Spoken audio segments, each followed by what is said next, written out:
हाँ भैया, कैसे हैं आप? उम्मीद है आप ठीक होंगे। तो 13 दिसंबर 2023 को संसद पर हमले की बरसी थी। पूरा देश शोक मना रहा था क्योंकि इसमें हमारे पैरामिलिट्री फोर्सेस के जवान शहीद हुए थे और वो इतना तगड़ा हमला था पाकिस्तान की ओर से जो आतंकवादियों ने किया। उसमें बहुत बड़ा नुकसान हो सकता था, लेकिन गनीमत है ऐसा नहीं हुआ। उस केस में अफजल गुरु को फांसी दी गई, लेकिन 13 दिसंबर को ही वो जो हमला हुआ था वो 22 साल पहले था, 2001 में, जब अटल बिहारी वाजपेयी हमारे देश के प्रधानमंत्री थे और आज हमारे देश के प्रधानमंत्री हैं नरेंद्र मोदी। तो संसद की सुरक्षा में जो नई संसद बनी है उसमें सेंध लगी और 4 लोग गैलरी में कूदे।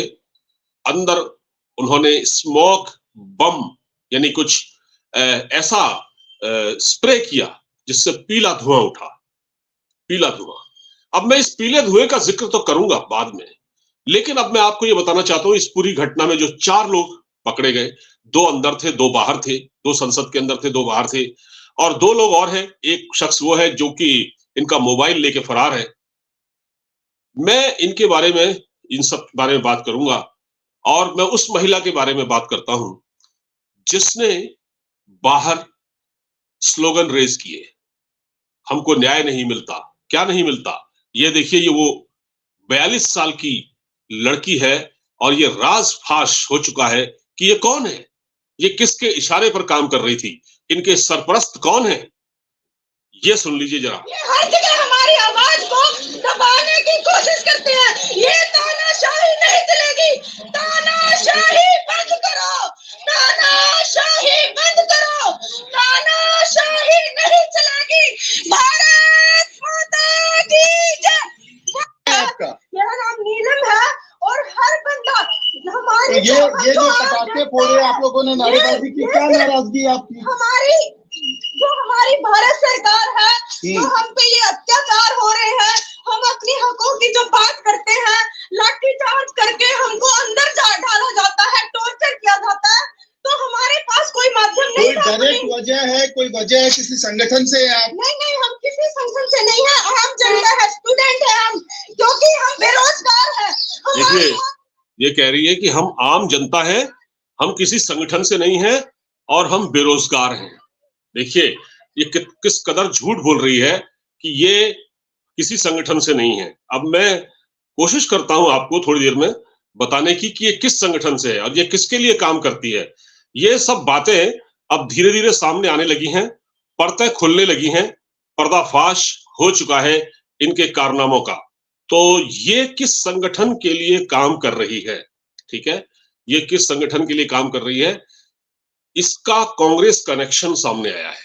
इसका कांग्रेस कनेक्शन सामने आया है। इसका नाम है नीलम आजाद, नीलम कौर। ये हिसार की है, नीलम आजाद। और ये पढ़ाई कर रही थी और बड़ी अच्छी स्टूडेंट बताते हैं इसके बारे में। लेकिन ये अपने माँ बाप की आंखों में धूल झोंक कर कि हम क्या कर रहे हैं, इनके माँ बाप को तक पता नहीं था। और ये देखिए कौन है, ये स्लोगन रेस कर रही थी हिसार में। या हमें INLD को ले आएंगे। बीजेपी जितना सुरूर है, शायद दूसरी जो पार्टियां हैं वो इतना सुरूर नहीं है। वो थोड़ा बहुत जो गरीब किसान है, गरीब मजदूर है, उनकी कुछ बातें समझती है, क्योंकि उनका जो गहनता से हमारे आजादी के आंदोलन में जो योगदान रहा है, वो समझते हैं कि आजादी क्या होती है और संघर्ष क्या होता है। लेकिन बीजेपी चल रही है तो हम सत्ता परिवर्तन करेंगे, या तो कांग्रेस को ले आएंगे या हमें INLD को ले आएंगे। बीजेपी जितना सुरूर है, शायद दूसरी जो पार्टियां हैं वो इतना सुरूर नहीं है। वो थोड़ा बहुत जो गरीब किसान है, गरीब मजदूर है, उनकी कुछ बातें समझती है, क्योंकि उनका जो गहनता से हमारे आजादी के आंदोलन में जो योगदान रहा है, वो समझते हैं कि आजादी क्या होती है और संघर्ष क्या होता है। लेकिन बीजेपी चल रही है तो हम सत्ता परिवर्तन करेंगे, या तो कांग्रेस को ले आएंगे या हमें INLD को ले आएंगे। बीजेपी जितना सुरूर है, देखा आपने, तो आप ये देखिए कि बीजेपी कितनी क्रूर पार्टी है। बीजेपी कितनी क्रूर पार्टी है। कम से कम कांग्रेस और आईएनएलडी, ओम प्रकाश चौटाला की इंडियन नेशनल लोकदल, ये कम से कम जनता की सुनते तो हैं। बीजेपी कितनी क्रूर है। हमको सत्ता परिवर्तन करना है और हमको इन पार्टियों को सत्ता में लाना है। तो अब आप समझ गए होंगे ये क्या कनेक्शन है, ये क्या कनेक्शन है, ये किसके, कौन इनके सरपरस्त हैं। ये कांग्रेस की वर्कर है, ये कांग्रेस की पेड वर्कर है। ये सुन लिया आपने, नीलम कौर आजाद ये कांग्रेस की पेड वर्कर है। तो इसकी बातों से आपको हैरानी नहीं हुई कि कल देश की संसद में, देश की सबसे बड़ी संवैधानिक संस्था, देश की आत्मा संसद, जिस पर एक बार अटैक हो चुका है, इन लोगों के गुस्ताख इरादे देखिए आप, किस तरह से ये आए, कितनी लंबी चौड़ी प्लानिंग की। इनमें से एक शख्स जिसके बारे में बताया जाता है वो रेगुलर आता था और वो पास मांगने की कोशिश करता था संसद की कार्रवाई देखने के लिए। मैं उसके बारे में भी आपको थोड़ा सा बता देता हूं। ये है, ये इसमें एक ट्वीट मैंने पढ़ रहा था किसी का, किसी जर्नलिस्ट का, जिसमें वो लिखते हैं, वो काफी क्रेडिबल जर्नलिस्ट बताए जाते हैं। इसमें लिखा है कि प्रारंभिक जांच से सब सामने आ रहा है कि जो हमारी आशंका थी वो सच साबित हो रही है। जैसे कि मैंने आपको बताया अभी, दिल्ली पुलिस ने इन पर यूएपीए लगा दिया है। जी है, दिल्ली पुलिस ने इन पर यूएपीए लगा दिया है। ये 6 लोग एक फेसबुक ग्रुप के सदस्य थे। ये फेसबुक पेज एक था, ये उसके माध्यम से जुड़े थे, ठीक है, एक ग्रुप के सदस्य थे। और ये भगत सिंह फैन क्लब था, भगत सिंह फैन क्लब। देखिए अब भगत सिंह का नाम किस तरह से ये लोग, एक आतंकवादी जब पकड़ा जाता है या एक एंटी नेशनल एक्टिविटीज में कोई अगर पकड़ा जाता है, तो अब भगत खुद को भगत सिंह का फॉलोअर बताकर वो अपने अपराध को जस्टिफाई करने की कोशिश करता है। वो अपनी एक्टिविटीज को, अपनी एंटी नेशनल एक्टिविटीज को जस्टिफाई करने की कोशिश करता है। भगत सिंह बहुत बड़े क्रांतिकारी थे, देश आजाद कराया उन्होंने। आप, इसका मतलब यह है कि आप भगत सिंह के नाम का मिसयूज करेंगे, उनका नाम खराब करेंगे आप। भगत सिंह फैन क्लब से जुड़े थे, भगत सिंह तो देशभक्त थे। ये एंटी नेशनल एक्टिविटीज में शामिल है जो देश में स्मोक बम लेकर घुस गए। अब वो जो पीले रंग का स्मोक बम है उसके बारे में आपको बताऊंगा। तो ये भगत सिंह फैन क्लब के सदस्य हैं। बजट सत्र में भी इनमें से एक गया था और उसने क्या पाया, देखिए ये कितने शातिर, इन्होंने क्या पाया कि यहाँ जूतों की जांच नहीं होती, क्योंकि जूते से ही निकालकर वो स्मोक बम संसद में उसको स्प्रे किया गया था। कॉल की डिटेल्स में पाया गया है कि एक छठा व्यक्ति भी था, ललित झा, जो इन सबके फोन लेकर भाग रहा है। इन सबके भीतर का भगत सिंह निकलना आवश्यक है। भगत सिंह न तो ऐसे नशेड़ी थे और न ही बेरोजगार थे और नहीं ऐसे कुपड़ थे, वो एक क्रांतिकारी थे। इनको बचाने यदि कांग्रेस या वामपंथी वकील सामने आए तो इस कोण से भी जांच होनी चाहिए कि इनका इस पार्टी से आखिर क्या रिश्ता है, इस पार्टी से आखिर क्या रिश्ता है। तो ये किसी ने ट्वीट किया है। और देखिए गौर करने वाली बात यह है कि इन्होंने संसद पर हमले की बरसी को ही क्यों चुना। ये पक्के आतंकवादी सोच वाले लोग और इसी विचारधारा के लोग हैं। अब आप सोचिए जरा कि ये है क्या। एक तरफ तो ये कांग्रेस की वर्कर है, ठीक है, नीलम आजाद, ये कांग्रेस की वर्कर है। इसने जो भाषण दिया कि हम कांग्रेस को सत्ता में लाना चाहते हैं और हम इंडियन नेशनल लोकदल को भी सत्ता में लाना पसंद करेंगे। ये दोनों पार्टियां बीजेपी से अच्छी हैं, कम से कम ये बेरोजगारों का ख्याल रखती है। अरे आप बेरोजगार हो, बेरोजगार इस देश में भी लाखों लोग, करोड़ों लोग हैं। अगर आप बेरोजगार हैं तो क्या आप संसद भवन में घुस जाएंगे? क्या आप एंटी नेशनल एक्टिविटीज में शामिल होंगे? मतलब क्या आप देश के साथ गद्दारी करेंगे आप? ये इनको कड़ी से कड़ी सजा तो खैर अब मिलेगी। अब इनके खिलाफ तो अब जो यूएपीए लगा दिया गया है, तो अब ये बच नहीं पाएंगे। अब मैं बात करता हूं पीले स्मोक बम की।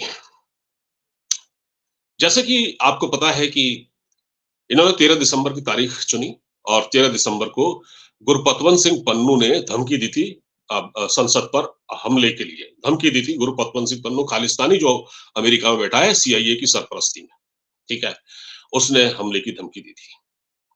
और इस बीच अमेरिका के जो एफबीआई, इनकी जो इंटरनल जो सिक्योरिटी जो खुफिया एजेंसी है, एफबीआई के चीफ क्रिस्टोफर भी दिल्ली में थे। और ये अटैक जब किया है स्मोक बम से किया, और वो पीले रंग का है। पीले रंग का धुआं उठा, आपने गौर किया होगा वो पीले रंग का धुआं क्यों उठा? सोचा आपने क्या कनेक्शन है पीले रंग के धुएं में और गुरपतवंत सिंह पन्नू में और इन लोगों के कृत्य में? बात यह है कि पीले रंग खालिस्तानी झंडे का है। गौर से सुन लीजिए, पीला रंग खालिस्तानी झंडे का है, और ये इसीलिए ये इंडिकेट किया गया। मतलब क्या खालिस्तानी झंडा अंदर अगर नहीं जा पाया तो वो स्मोक बम जो पीले रंग का, जिससे धुआं उठा, जो स्प्रे था या जो भी था, वो जूते से निकालकर क्या अपनी उपस्थिति दर्ज करानी चाहिए इन लोगों ने? ये बहुत ही गंभीर मामला है, ये बहुत ही गंभीर मामला है। इससे आप अंदाजा लगा सकते हैं कि नीलम आजाद का कांग्रेस कनेक्शन, राहुल गांधी के स्पीच, राहुल गांधी की पुरानी स्पीच जो वो अब तक विदेशों में देते आए हैं कि भारत में मानवाधिकारों का उल्लंघन होता है, भारत में न्याय नहीं है, भारत में क्या कहते हैं जो प्रेस का गला घोंटा जा रहा है, भारत में प्रेस की आजादी नहीं है, बोलने की आजादी नहीं है। ये नीलम आजाद जो बोल रही है आज, अगर इसको क्या पुलिस ने एक भी थप्पड़ मारा? चाहती तो पुलिस उसको वहीं पर शूट कर देती, क्योंकि ये तो बहुत गंभीर मामला है, लेकिन नहीं, ये संयम बरता गया, उसको पकड़ा गया, उसको बकायदा इनके खिलाफ मुकदमा भी चलेगा, और इनके समर्थन में कुछ जो उदारवादी जो तबका है वकीलों का, वो भी आएगा इनको बचाने के लिए। लेकिन एक बात तय मान लीजिए, इससे कांग्रेस का असली चेहरा, देश विरोधी चेहरा कांग्रेस का, राहुल गांधी का, ये बेनकाब हो गया है। ये कांग्रेस का क्या कनेक्शन है? फिर पन्नू का इससे क्या कनेक्शन है? क्योंकि ये इसके पास पैसा कहां से आ रहा है? पन्नू भले ही भारत ना आया हो, लेकिन उन्होंने किसी न किसी माध्यम से इनको फंड करके पैसा देके अंदर भेजा है। और ये प्लानिंग कोई आज की नहीं है, ये तो बहुत लंबी चौड़ी प्लानिंग हो रही थी भाई, आज से थोड़ी हो रही थी ये। एक लड़का लखनऊ से पकड़ा गया है जो किसी का ऑटो चलाता था, सागर नाम है उसका। ऐसे 2-3 और हैं। ये एक एक एक, एक कर्नाटका का है, ये सब फेसबुक पेज से जुड़े थे, ये क्रांतिकारी टाइप के लोग, और अपने आप को ये भगत सिंह का फॉलोअर बताते हैं, भगत सिंह फैन क्लब के सदस्य। इनको शर्म आनी चाहिए।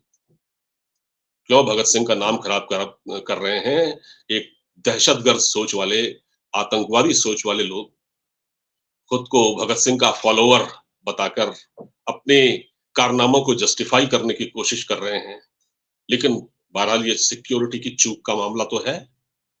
ये कई लेयर्स की जो संसद में सिक्योरिटी होती है, संसद में कई लेयर्स पर बहुत तगड़ी सिक्योरिटी होती है, परिंदा भी पर नहीं मार सकता, लेकिन ये वहां घुस गए, ये वहां थे, कैसे कूदे उस 20 फीट ऊंची दीवार से अच्छे खासे लोग, जिनकी पसलियां टूट जाती जहां से कूदा संसद के अंदर गैलरी से।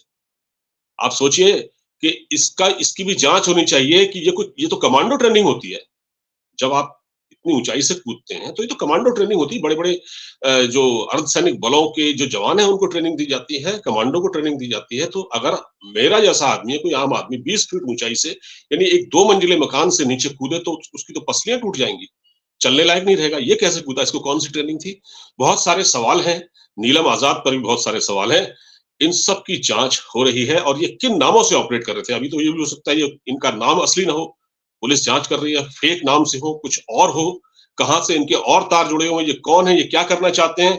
भारत में 2014 में चुनाव है लोकसभा का, तब तक बहुत भारत सरकार को सतर्क रहने की जरूरत है। अभी तो पता नहीं ये लोग कितना रायता फैलाएंगे।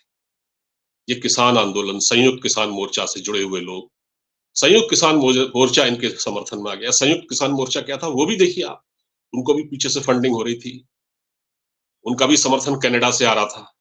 सोच लीजिए, बहुत गंभीर मामला है।